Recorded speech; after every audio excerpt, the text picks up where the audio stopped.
Hello everyone, I am Wendy with Winds of Change Ministries, and today I have to admit a mistake.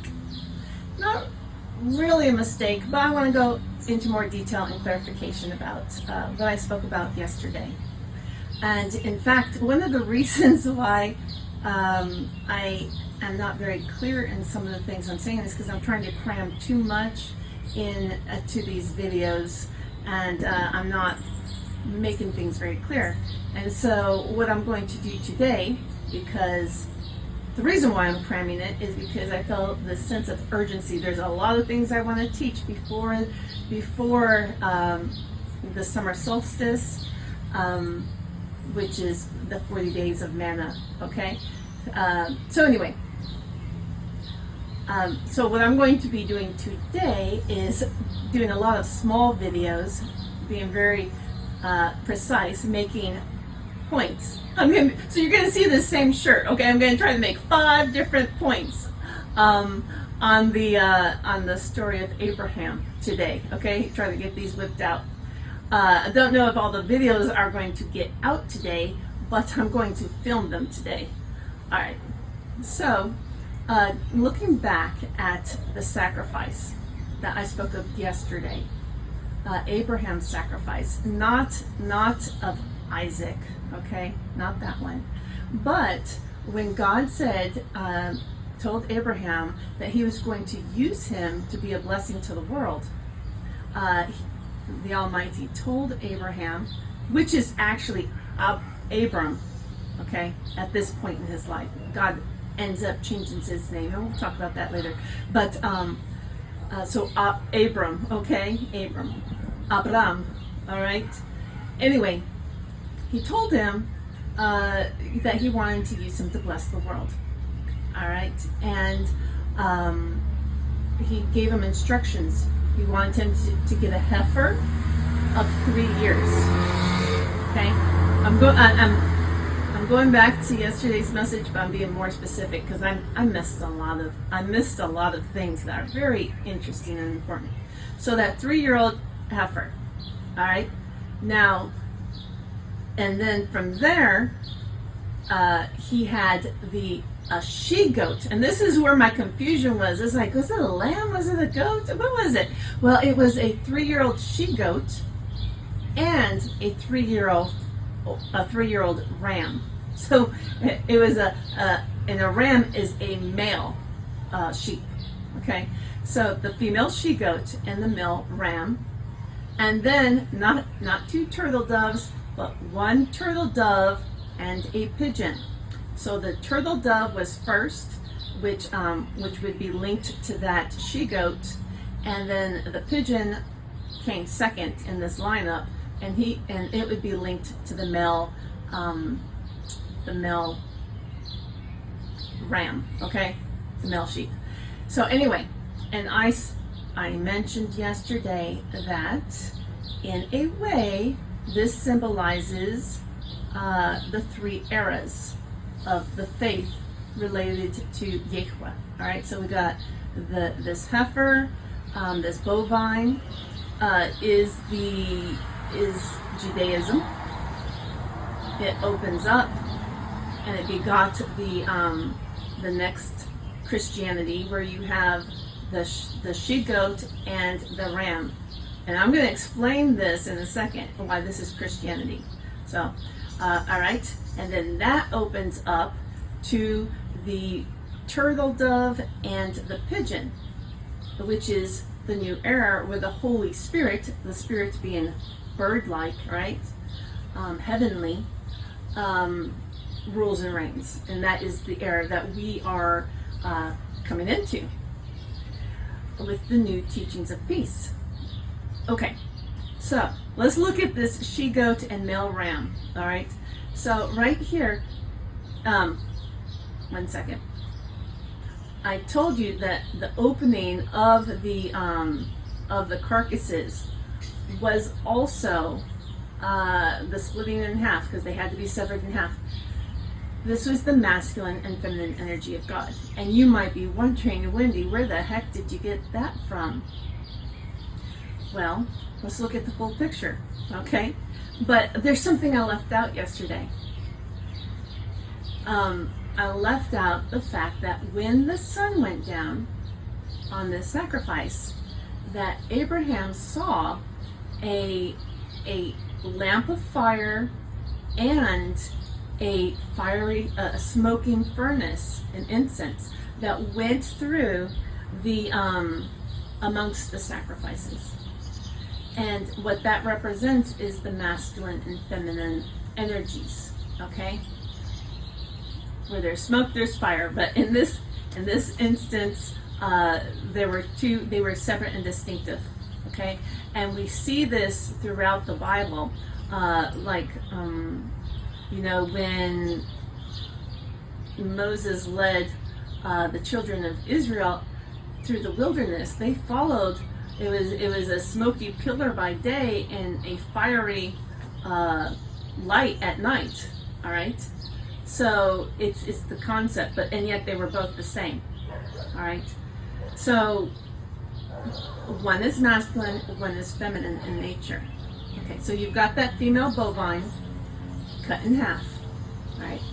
And that one is masculine, one is feminine. If you did a lineup, you would see that one was feminine. Okay, there's the she goat, and the other is masculine. There's the male ram. So we're getting this idea going in our head, right? Then we go down a little bit further, and those creatures begot something else. What did they beget? The turtle dove and the pigeon, representing the spirit of that. Okay, so this is all just loose ideas that speak truth, both on God's timeline, as the three faiths, but also giving us insight into what God is. Okay, and God gives birth to things, creates things like a woman's womb. That's why that bovine was feminine, but that didn't mean that there isn't a masculine and feminine nature to God. Okay, now this getting into some more deep teachings. I'm going down rabbit trails now. Okay, now the she-goat of God. Excuse me, as well trying. The she-goat of God. There is an entity in the book of Enoch that scare a lot of Christians because they aren't open-minded to the deeper meaning of these things. They allow the imagery to scare them versus really examining it. Okay, but in the book of Enoch, they talk about Azazel. All right, and Azazel was the leader of the fallen angels. Okay, why did they fall? Because they brought enlightenment to mankind. Okay, they brought enlightenment to mankind, and so that was in opposition to God's will, and in that story. Okay, because mankind hadn't evolved enough to have that kind of power and authority. Okay, you'll notice as we go through the Bible, they learn lessons. Okay, the evolution of our consciousness comes from learning lessons, and you'll see that in the Bible. The patriarchs are guilty of a lot of sin that is addressed in the book of Exodus. Okay, murder, incest, but it's addressed later because they had to learn it. All right, through consciousness. Okay, we have to learn these things. Well, maybe that's not the greatest idea. Let's not going to do that again. Okay, so and that's what Azazel did was bring in enlightenment, but humanity wasn't ready for it. All right. So, anyway, they are the fallen angels. And they are connected to the flood story. But in a allegorical way. All right? That flood story is actually connected to our bodies, and and Azazel and the fallen angels are connected to our bodies as well. Because see, they were sent to hell. All right, that's where they were sent. And if we take that to our and internalize that to our bodies, then you've got the bowels of hell, right? Who's familiar with that? The bowels of hell. So, in a sense, Azazel is our gut. All right. All right. We're using loose imagery to make sense of things. All right. Because God's truth is true in the ethers and in the 3D. His truth is in us. Everything that exists in the ethers exists within us. All right. And so anyway, the Azazel means she-goat of all. That's a hidden meaning of it. Okay, you're not going to see that just anywhere. That's a hidden meaning of that name. All right. Now, when later on, and then of course the ram is the male aspect of God, the ram.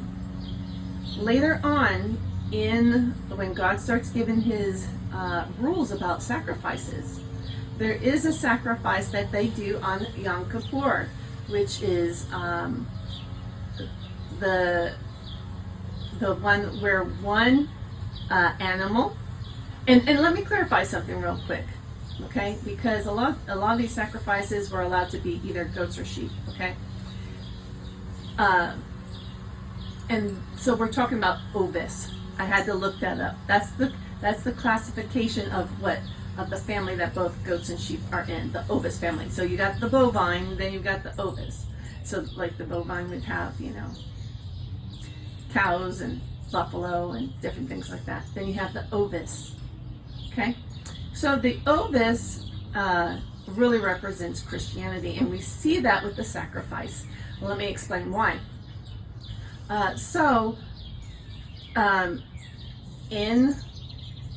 When God starts giving the directives on how to do sacrifices, on the Day of Atonement, they were supposed to take 2 ovis, all right, sheep, goats, whatever.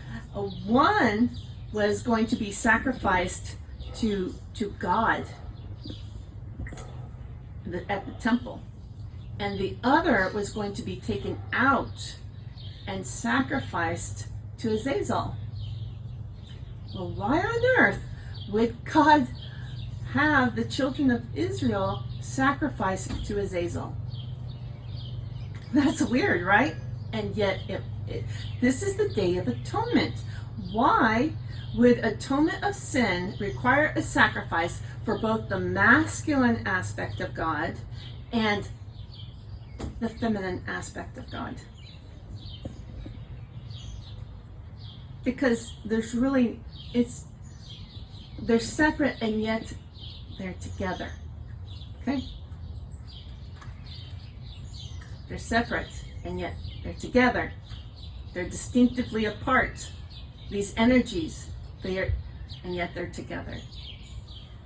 So that's why atonement required a sacrifice for both the masculine and feminine. God is trying to teach things here.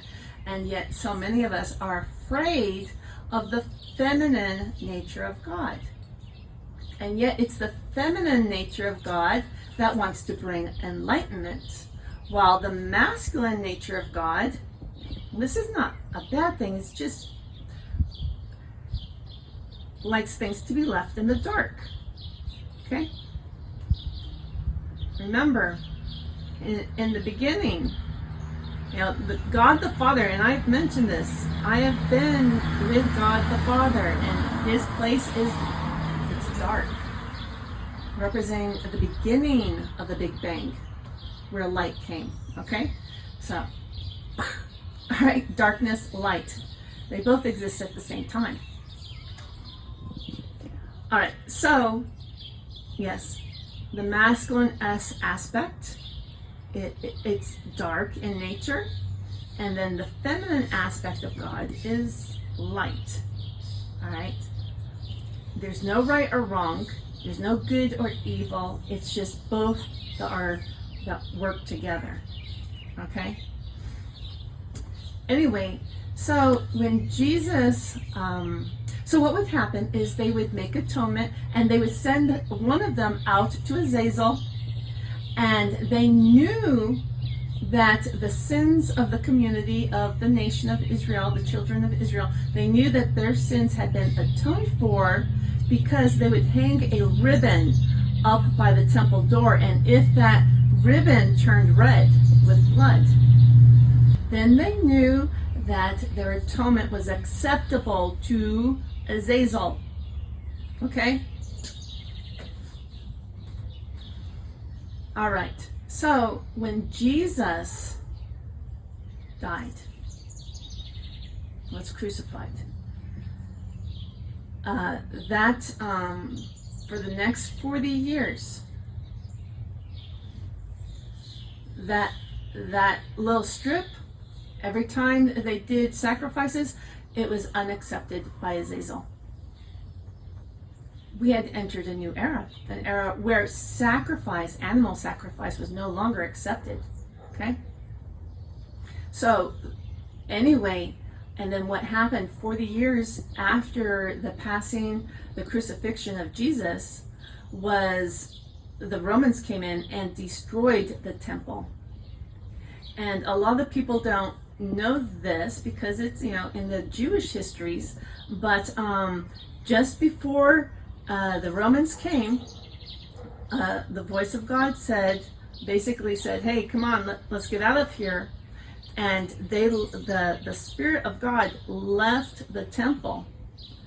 And see, the Jews at the time, they thought that God was going to protect them. But they didn't. But God didn't. He's like, I'm out of here.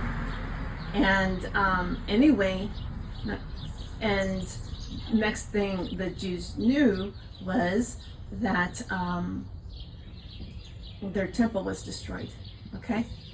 So why? Because that era, the era of animal sacrifice, had come to an end. Okay? Animal sacrifice no longer made atonement for sin, and God did it in a very, very profound and drastic way. But this is the root of things. So the age of the bovine, right? Judaism, the time of grain, had come to a cataclysmic end. All right? Now, it took 40 years for this to really sink in. It had to sink in. It took some time, okay? And but we have it in history that the temple was destroyed 70 CE, and so that's how we know that 40 years prior to that is when Jesus was crucified, which would be 30 CE, and here we are now approaching 2030, and the sacrifice of Yahushua is coming to a drastic conclusion, because his free will sacrifice is what he was. All right, he represented many things to help us gain understanding, but his free will sacrifice was only good for 2 days, and 2 days represent 2,000 years, and here we are approaching 2030, 2,000 years beyond the crucifixion of Yeshua, Jesus. Okay? And so it's all coming to a very drastic close because, but God's leading up to it because, you know, He doesn't want people to live, you know, in complete darkness. He's given understanding now to the prophets. The prophets, He always sends His prophets first, and then it happens. Okay, so anyway, I wanted to give a more thorough understanding of that. And so yes, Azazel represents something, represents the female nature of God. This is why so many guys throughout history have hated on women, because they don't understand them. They don't understand them. They don't make sense. It scares them. Okay, so yes, and that could be scary, but still, it is what it is. All right, and yeah. So we're living in a day and age when understanding of all things is being revealed, and there's not really a good and evil. It just is what it is. Okay. However, there are those who are down in hell and those who have ascended. There is that, and that all has to do with the dynamics of your mind and your heart. Okay, because everything that there's many dimensions. Okay, many dimensions, and to the truth of God. So. If you want to get up out of hell, then you have to ascend your consciousness. Anyway, that's enough. Catch you in the next video. My name is Wendy, and we're all living in the winds of change.